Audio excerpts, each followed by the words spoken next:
ভারতের প্রধানমন্ত্রী পদে নরেন্দ্র মোদীর ১২ বছর পূর্তি উপলক্ষে জেলা জুড়ে পালিত হচ্ছে নানান কর্মসূচি। এই বিষয়েই শনিবার বহরমপুর জেলা বিজেপি কার্যালয়ে সাংবাদিক বৈঠক করলেন জেলা বিজেপির সভাপতি মলয় মহাজন এবং প্রাক্তন জেলা সভাপতি শাখারাব সরকার। এদিন মলয় মহাজন বলেন, প্রধানমন্ত্রী নরেন্দ্র মোদীর নেতৃত্ব কেন্দ্রের বিজেপি সরকার ১২ বছর ধরে একাধিক উন্নয়নমূলক কাজ করে চলেছে। রেশন প্রদান, মহিলাদের জনধন যোজনা, আয়ুষ্মান ভারত, অন্নপূর্ণা যোজনা, যুব শক্তি, একাধিক সার্জিক্যাল স্ট্রাইক, ইউপিআইতে বিশ্ব রেকর্ড, শিক্ষা, স্বাস্থ্য, শিল্পে গৃহীত হয়েছে একাধিক উন্নয়নমূলক প্রকল্প। মানসিক স্বাস্থ্যের জন্য সবার আগে যে নামটি মনে ভেসে ওঠে, সুস্থ মনের ঠিকানা মনোবীক্ষণ। যোগাযোগ নাম্বার 7477799513। ভারতীয় জনতা পার্টি তথা নরেন্দ্র মোদীজির নেতৃত্বে দিল্লিতে যে সরকার চলছে, সেই সরকারের 12 বৎসর পূর্ণ, সেই উপলক্ষে আমাদের রাজ্য নেতৃত্বের নির্দেশ অনুসারে প্রতিটি জেলাতে আজকে আপনাদের সঙ্গে আমরা মিলিত হয়েছি বা হচ্ছে। আমাদের উল্লেখযোগ্য কাজের মধ্যে প্রথম হচ্ছে, আমরা 81 কোটি মানুষকে সেই করোনার সময় থেকে এখনো পর্যন্ত বিনামূল্যে রেশন সরবরাহ করে থাকি। আর এত বড় কর্মসূচি পৃথিবীর আর কোথাও নেই। 32 কোটি মহিলা জনধন যোজনায় বিনামূল্যে অ্যাকাউন্ট তৈরি করেছে। আপনাদের মনে হতেই পারে যে বিনামূল্যে অ্যাকাউন্টটা হয়তো অনেক বড় কিছু নয়, কিন্তু মোদিজি সরকারের প্রথম লক্ষ্য ছিল জনধন যোজনার মাধ্যমে, অ্যাকাউন্টের মাধ্যমে জিরো ব্যালেন্স, কোনো পয়সা না দিয়ে অ্যাকাউন্ট তৈরি করা। তার ফলে প্রত্যেকের অ্যাকাউন্টে সরাসরি সরকারের যে অর্থ আনুকূল্য সেটা পৌঁছে যাওয়ার ব্যবস্থা করা হয়েছে। তার ফলে মধ্যেখানে যে আর্থিক তছরূপ, কাটমানি ইত্যাদি ইত্যাদি যে সুযোগ ব্যবস্থা ছিল, সেই ব্যবস্থা এর ফলে থাকে না। 1100 কিলোমিটার নতুন মেট্রো রাস্তা স্থাপিত হয়েছে।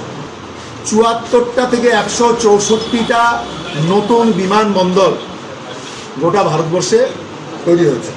ইউপিআইতে বিশ্ব রেকর্ড। আমাদের যে ইউপিআই যে লেনদেন, পৃথিবীতে সবচেয়ে বেশি লেনদেন আমাদের হয়, এবং আমাদের যে নিজস্ব অ্যাপ, সেই অ্যাপের যে ব্যবহার, সেটা আমাদের ভারতবর্ষে অন্য বাকি বিশ্বের লোকগুলোকে চমকিত করানো। কৃষিক্ষেত্রে পিএম কিষাণ নিধি 11 কোটি কৃষক পান, যেটা এর আগে কোনো সরকার এ ধরনের প্রকল্প চালু করে। স্বাস্থ্যক্ষেত্রে আমাদের পশ্চিমবঙ্গের জন্য একটা বিশেষ ভালো খবর। এতদিন স্বাস্থ্য সাথী পশ্চিমবঙ্গের নামে চলতো, কিন্তু পশ্চিমবঙ্গের বাইরে কোনো রাজ্যে চলতো না। এখন পশ্চিমবঙ্গ আয়ুষ্মান ভারত চালু হতে চলেছে। তার ফলে আয়ুষ্মান ভারত কার্ডের মাধ্যমে প্রত্যেক ব্যক্তি 5 লক্ষ টাকা পর্যন্ত বিনামূল্যে চিকিৎসার সুযোগ পাবেন ভারতবর্ষের যে কোনো রাজ্যে, যে কোনো হসপিটাল।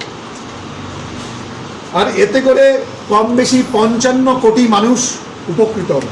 পাকিস্তানকে যেভাবে আমরা জব্দ করেছিলাম, এবং তারপরে রিসেন্টলি পাকিস্তানকে আমরা যেভাবে উচিত শিক্ষা দিয়েছি, আপনারা ভেবে দেখুন, পাকিস্তান ইস্যু, সন্ত্রাসবাদীদের ইস্যু, যে বর্ডারে যে সমস্ত ঘটনাপঞ্জি বিগত দিনে ঘটতেই থাকতো, তার চিরতরে প্রায় ভারতবর্ষ থেকে মুছে গিয়েছে। পাকিস্তানকে নিয়ে ভারত কোনো চিন্তাই করে না, আর সম্ভবত পাকিস্তানও ভারতকে নিয়ে আর কোনো চিন্তা করে না। আমরা চীনকে নিয়ে একটু চিন্তা করতাম, কিন্তু খেয়াল করে দেখুন, চীনের সঙ্গে ভারতের কিন্তু আর আগের মতো যে সবসময় যারা লড়াই ভাব, সেটাও কমে গেছে। আর তারও কারণ হচ্ছে, ভারত সামরিক শক্তিতে যেমনি শক্তিশালী হয়েছে, ঠিক তেমনি বিদেশ নীতিতে ভারত সবল। সেই জন্য রাশিয়ার সঙ্গে রিসেন্টলি আমাদের বন্ধুত্বপূর্ণ সম্পর্ক আগের থেকে অনেক উন্নতি হয়েছে। সেই কারণে আমাদের প্রতিবেশী রাষ্ট্র যারা আছে, বাংলাদেশ, পাকিস্তান, চীন, সবাই ভারতকে অনেক বেশি সমীহ করছে আগের দিনের থেকে। Be Care Institute of Management and technology.